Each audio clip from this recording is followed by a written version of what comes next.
नमस्कार, मी उमेश सणस। सध्याचे दिवस हे छत्रपती शिवाजी महाराजांची तुलना अनेक राजकीय नेत्यांशी करण्याचे दिवस आहेत। अनेकांनी शिवाजी महाराजांची तुलना सध्या काळातल्या काही राजकीय नेत्यांशी केली आणि त्यावरून गेल्या काही दिवसात, गेल्या काही महिन्यात सामाजिक जीवनात, सार्वजनिक जीवनामध्ये वादळही निर्माण झाली। शिवाजी महाराजांची तुलना जगाच्या इतिहासात कोणाशीही करता येत नाही, ही मराठी माणसांची श्रद्धा आहे, भावना आहे। एका परकीय इतिहासकारानं असं म्हटलेलं आहे की मराठी माणसांचं शिवाजी महाराजांवर किती प्रेम आहे याच्या संदर्भात त्यानं लिहिलेलं आहे। तो असं म्हणतो की शिवाजी महाराज हा मराठी माणसांच्या श्रद्धेचा आणि भावनेचा विषय आहे। गेल्या 5000 वर्षाच्या इतिहासात शिवाजी महाराजांइतका मोठा राजा झाला नाही असं म्हणून मराठी माणसांचं समाधान होत नाही। गेल्या 10000 वर्षात शिवाजी महाराजांइतका मोठा राजा जगाच्या इतिहासात झाला नाही असंही म्हणून मराठी माणसांचं समाधान होत नाही, असा हा लेखक सांगतो। अगदी खरी गोष्ट आहे, असं म्हणूनही आम्हा मराठी माणसांचं समाधान होत नाही। हा लेखक पुढं असं म्हणतो की आजवरच्या जगाच्या इतिहासात, मानवतेच्या इतिहासात शिवाजी महाराजांइतका मोठा राजा झाला नाही असं म्हटलं तरी शिवाजी महाराजांबद्दल बोलताना बोलणारा काहीतरी कमी बोललेला आहे असं ऐकणाऱ्याला वाटतं, अशी मराठी माणसांची भावना आहे। हेही अगदी खरं आहे। तो लेखक असं म्हणतो की छत्रपती शिवाजी महाराज हे परमेश्वराचा अवतार आहेत असं जरी म्हटलं तरी शिवाजी महाराजांबद्दल बोलताना, शिवाजी महाराजांची स्तुती करताना बोलणारा काहीतरी मंच राखून बोलतोय अशी ऐकणाऱ्यांची, विशेषतः मराठी माणसांची भावना होते। ही गोष्ट अगदी खरी आहे। शिवाजी महाराज परमेश्वराचा अवतार आहेत असं म्हटलं तरी महाराजांबद्दल बोलताना बोलणारा काहीतरी कमी बोललेला आहे असं आम्हाला वाटतं। हा लेखक पुढं असं म्हणतो की जगाच्या आजवरच्या इतिहासात, मानवतेच्या आजवरच्या इतिहासात परमेश्वरापेक्षाही कोणती मोठी ताकद या पृथ्वीवर अवतीर्ण झाली असेल तर ती ताकद म्हणजे फक्त आणि फक्त छत्रपती शिवाजी महाराजच आहेत। या आणि याच शब्दांनी शिवाजी महाराजांबद्दल बोलताना आणि ऐकताना मराठी माणसांचं समाधान होतं। अगदी खरं आहे। आणि म्हणूनच महाराजांची तुलना अन्य कोणत्या समकालीन अगर इतिहासातल्या नेत्याशी, इतिहासातल्या कुठल्या मोठ्या प्रतिमेशी केलेली मराठी माणसांना आवडत नाही। परमेश्वरापेक्षाही शिवाजी महाराज आम्हाला मोठे वाटतात असा गौरवशाली इतिहास शिवाजी महाराजांनी आम्हाला दिलेला आहे।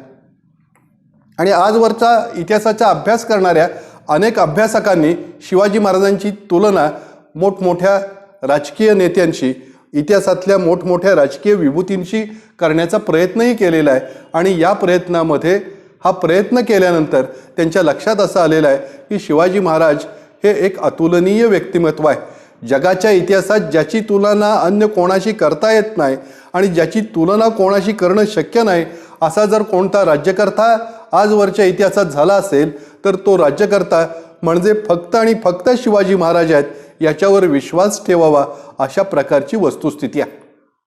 नेपोलियन बोनापार्ट हा फ्रान्सचा सम्राट होता। फ्रेंच जनतेचं नेपोलियनवर अत्यंतिक प्रेम आहे। नेपोलियननं फ्रान्सचा इतिहास बदलला आणि युरोपचा भूगोल वारंवार बदलला, फ्रान्सला राष्ट्रीय अस्मिता मिळवून दिली। नेपोलियन बोनापार्ट आणि शिवाजी महाराजांची तुलना करण्याचा प्रयत्न काही इतिहासाच्या अभ्यासकांनी केला। नेपोलियनच्या अनेक लढाया प्रसिद्ध आहेत। शिवाजी महाराजांच्या अनेक लढाया जशा लोकांना माहिती आहेत तशा नेपोलियनच्याही अनेक लढाया ज्या आहेत त्या जगभर प्रसिद्ध आहेत। नेपोलियनच्या लढायांचा अभ्यास जगभरातली लष्कर करत असतात। शिवाजी महाराजांच्या लढायांचा अभ्यासही अशा पद्धतीनं केला जातो। या पार्श्वभूमीवर शिवाजी महाराजांची आणि नेपोलियन बोनापार्टची तुलना काही इतिहासाच्या अभ्यासकांनी केली। ही तुलना केल्यानंतर त्यांच्या असं लक्षामध्ये आलं की नेपोलियन बोनापार्टचं चारित्र्य हे अत्यंत कमकुवत होतं। जोसेफाईन नावाच्या एका विधवेशी नेपोलियन बोनापार्टचे संबंध होते आणि त्याबद्दल पॅरिस शहरामध्ये नेपोलियन फ्रान्सचा सम्राट झाल्यानंतर सुद्धा सातत्यानं चर्चा चालू होत्या। शिवाजी महाराजांचं चारित्र्य हे वादातीत आहे। शिवाजी महाराजांचा कट्टर विरोधक असलेला खाफी खान हा औरंगजेबाचा इतिहासकार सुद्धा म्हणतो की 17व्या शतकात शिवाजी राजांइतका चारित्र्यसंपन्न राजा झालेला नाही। शिवाजी राजा हा परधर्मियांचा आणि परस्त्रियांचा अत्यंत आदर करतो। शिवाजी राजांच्या चारित्र्य संपन्नतेबद्दल कोणताही प्रवाद किंवा वाद नाही आहे. चारित्र्याचा विचार केला तर शिवाजी महाराज हे एका उंचीवर जाऊन बसलेलं व्यक्तिमत्व आहे. नेपोलियनचा शेवट अतिशय वाईट झाला. नेपोलियनचा पराभव झाला. नेपोलियनला सेंट हेलेनाच्या कैदेत ठेवलं गेलं. नेपोलियनचे सगळे नातेवाईक जवळचे लोक त्याला सोडून गेले आणि नेपोलियन अतिशय अंधकारमयरित्या सेंट हेलेनाच्या कैदेत असताना मरण पावला. नेपोलियनचा शेवट एका बाजूला पाहिला आणि शिवाजी महाराजांनी स्थापन केलेल्या हिंदवी स्वराज्याचा वाढता जाणारा आलेख आपण दुसऱ्या बाजूला पाहिला तर आपल्या नक्की असं लक्षात येईल की नेपोलियन बोनापार्ट आणि महाराजांची तुलनाच होऊ शकत नाही. अनेक बाबतीत शिवाजी महाराज हे नेपोलियन बोनापार्टपेक्षा कितीतरी वरचढ आहेत. शिवाजी महाराजांची आणि नेपोलियनची तुलना करणाऱ्या इतिहासाच्या अभ्यासकांनाही हाच निष्कर्ष काढावा लागला. अलेक्झांडर, ज्याचा भारतीय लेखकांनी सिकंदर असा उल्लेख केलेला आहे की ज्याला सगळं जग जिंकायचं होतं, या सिकंदरची आणि शिवाजी महाराजांची तुलना करण्याचा मोहही अनेकांना अनावर होतो. सिकंदर हा शूर होता. सिकंदर हा पराक्रमी होता. सिकंदरला जग जिंकायचं होतं आणि तो भारताच्या सीमारेषेपर्यंत येऊन पोचलेला होता. भारतात आलेल्या युरोपियन प्रवाशांनी, ज्यामध्ये बर्नियर आहे, ज्याच्यामध्ये निकोलाव मनुची आहे, ज्याच्यामध्ये आबे कॅरे आहे, यांनी अलेक्झांडरची आणि शिवाजी महाराजांची तुलना करण्याचा प्रयत्न केलेला आहे. शिवाजी महाराजांची आणि अलेक्झांडरची तुलना पराक्रमाच्या बाबतीत होऊ शकते. अलेक्झांडरची आणि शिवाजी महाराजांची तुलना ही युद्ध कौशल्याच्या बाबतीत होऊ शकते. पण भारताच्या सीमेवर झालेला प्रकार असा होता की अलेक्झांडरचं, या सिकंदरचं सैन्य त्याला कंटाळलेलं होतं की बाबा रे, आपण आपला प्रदेश सोडून, आम्ही आमची गावं सोडून आणि घरं सोडून 8-10 वर्ष झालं बाहेर पडलो आहे. तुला अजून सगळा हिंदुस्थान जिंकायचं आहे, तुला जग जिंकायचं आहे, पण आता आम्ही तुझ्या बरोबर येणार नाही. आम्ही गाव सोडलं त्यावेळी आमची बायका मुलं पाहिलेली आहेत, त्यानंतर ती कुठं आहेत आणि कशी आहेत हे आम्हाला माहिती नाही आहे. ती मुलं कोणत्या अवस्थेत आहेत याची माहिती नाही. बायका आमच्यासाठी थांबलेल्या आहेत का याची आम्हाला माहिती नाही. असं म्हणून सिकंदरचं सैन्य, अलेक्झांडरचं सैन्य त्याला सोडून जे ते निघून जायला लागलं आणि भारताच्या सीमेवरनं निराश होऊन सिकंदरला निघून जावं लागलं. अलेक्झांडरचा हा इतिहास पाहिल्यानंतर एक गोष्ट लक्षामध्ये येते की अलेक्झांडरला पराक्रम करायचा होता, तो त्याच्या वैयक्तिक स्वार्थासाठी करायचा होता, त्याच्या वैयक्तिक नावासाठी करायचा होता. नावाची कसलीही आणि कोणतीही अभिलाषा शिवाजी महाराजांच्या मनामध्ये नाही. शिवाजी महाराजांना स्वतःचं नाव मोठं करायचं नव्हतं, स्वतःच्या घराण्याचं नाव मोठं करायचं नव्हतं, स्वतःच्या वाडवडिलांचं नाव मोठं करायचं नव्हतं. शिवाजी राजांना या परिसरात इथल्या भूमिपुत्रांचं राज्य निर्माण करायचं होतं आणि भूमिपुत्रांचं राज्य निर्माण करण्याकरता अख्ख्या आयुष्याची आहुती शिवाजी महाराजांनी दिलेली दिसते. आणि म्हणून सिकंदरची तुलना शिवाजी महाराजांशी करता येत नाही. सिकंदराचं सैन्य त्याला सोडून त्याच्या डोळ्यात देखत परत फिरलेलं त्याला बघायला लागलेलं आहे.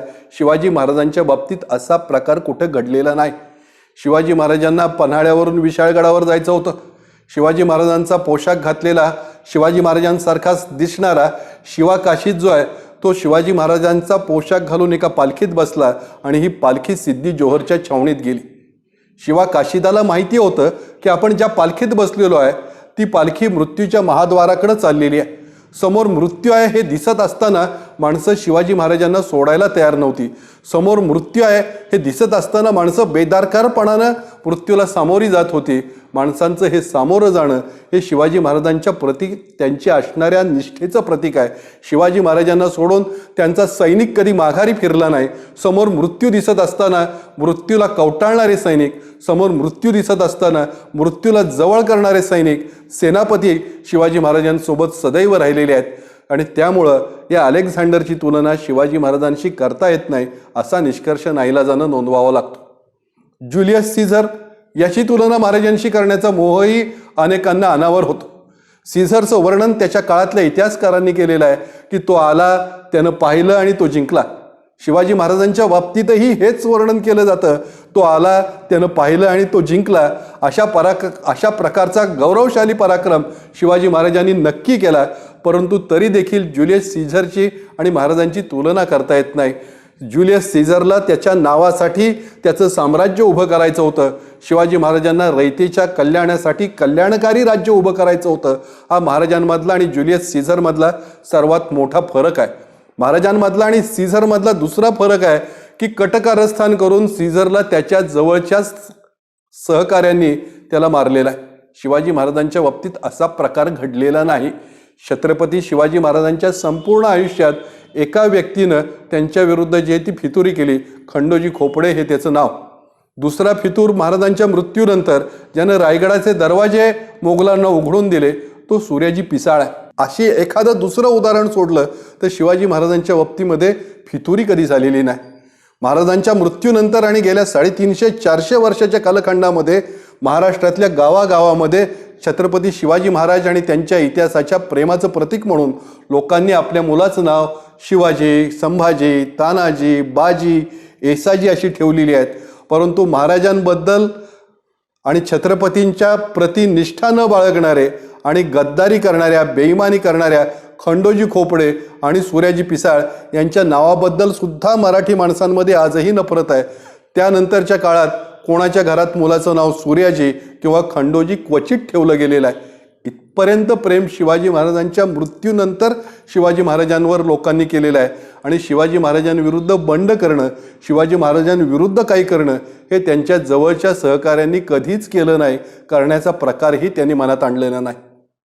प्राचीन भारतामध्ये विक्रम आणि शालिवाहन हे 2 मोठे राजे होऊन गेले.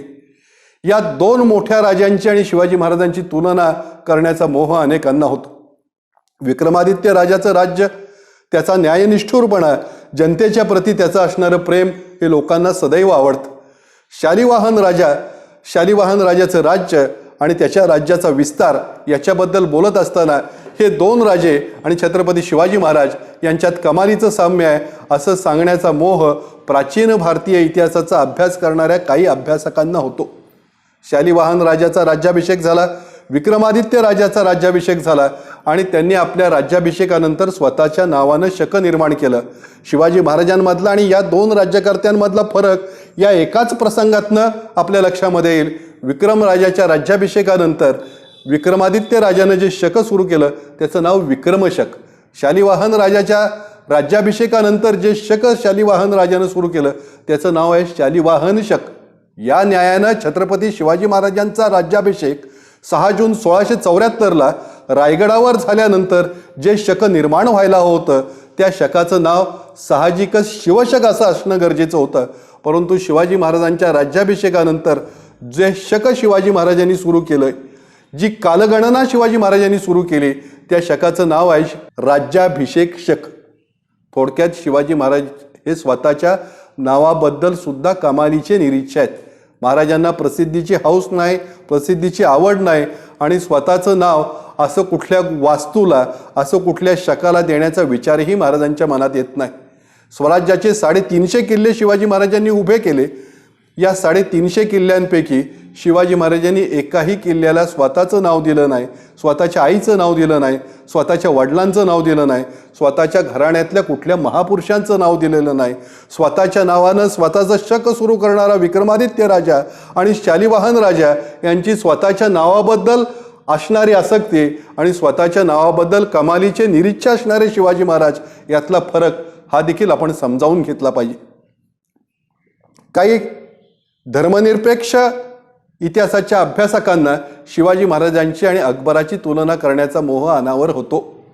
अकबर हा मध्ययुगीन भारतामध्ये झालेला एक सहिष्णू राजा होता म्हणून अकबराचा उल्लेख इतिहासात सदैव केलेला आहे. आणि अकबर आणि शिवाजी महाराज यांची तुलना करत असताना अकबर हा पराक्रमी होता. अकबरानं स्वतंत्र मोगल साम्राज्य निर्माण केलं. अकबरानं सर्वधर्म समभावाची कल्पना मांडली. अकबरानं दिने इलाही नावाचा स्वतंत्र धर्म स्थापन करून सर्व भारतीय नागरिकांना एकत्र करण्याचं काम केलं. अशा प्रकारे इतिहासाचे अभ्यासक सांगत असतात. परंतु ही गोष्ट लक्षात घेतली पाहिजे की अकबराची आणि शिवाजी महाराजांची तुलनाही करता येत नाही. अकबर आणि त्याचा मीना बाजार हा जगाच्या इतिहासात प्रसिद्ध आहे. अकबराचा मीना बाजार हा त्याच्या अय्याशी वृत्तीचं प्रतीक होतं. शिवाजी महाराजांचा असा मीना बाजार असल्याचं इतिहासात कुठं ऐकायला मिळत नाही. शिवाजी महाराजांचा स्त्रियांप्रती असणारा आदर हा इतिहासाला प्रत्येक क्षणी नोंदवावा लागलेला आहे. शिवाजी महाराज हे कमालीचे चारित्र्य संपन्न होते. त्यामुळे या बाबतीत शिवाजी महाराजांची आणि अकबराची तुलना होऊ शकत नाही. अकबराचा कमालीचा तिरसटपणा, अकबराचा शिकारीबद्दलचं प्रेम आणि त्याची शिकारी वृत्ती याची तुलना शिवाजी महाराजांशी करता येत नाही. शिवाजी महाराजांनी त्यांच्या वैयक्तिक आयुष्यामध्ये त्यांचे छंद, त्यांच्या आवडी, त्यांच्या निवडी, त्यांच्या वैयक्तिक आवडीच्या गोष्टी करण्यासाठी कधीच वेळ घालवलेला नाही. रयतेचं कल्याण आणि सामान्य माणसाला त्याचं जीवनमान उंचावण्यासाठी सातत्यानं प्रयत्न करणारं आयुष्य जर कोणाचं असेल तर ते आयुष्य फक्त शिवाजी महाराजांचं राहिलेलं आहे. आणि त्यामुळं अकबराची आणि शिवाजी महाराजांची तुलना करणं ही देखील एक चुकीची गोष्ट होऊ शकते. जगाच्या इतिहासात आजपर्यंत ज्यांनी ज्यांनी आपलं नाव केलं, ज्यांनी ज्यांनी जगाच्या इतिहासामध्ये स्वतःच्या व्यक्तिमत्वाची आणि कर्तृत्वाची छाप पाडली, अशा अनेक जुन्या राज्यकर्त्यांची तुलना शिवाजी महाराजांशी इतिहासाच्या अभ्यासकांनी केलेली आहे. इतिहासाचा आणि ऐतिहासिक महापुरुषांचा तौलनिक अभ्यास करत असताना अशी तुलना करावी लागते. आणि अशी तुलना करणाऱ्या सगळ्या इतिहासाच्या अभ्यासकांचा शेवटी निष्कर्ष एकच आहे की जगाच्या इतिहासात शिवाजी महाराजांइतका मोठा राजा झाला नाही. शिवाजी महाराजांच्या कर्तृत्वाच्या आसपास पोचणारं कर्तृत्वही कोणी दाखवलेलं नाही.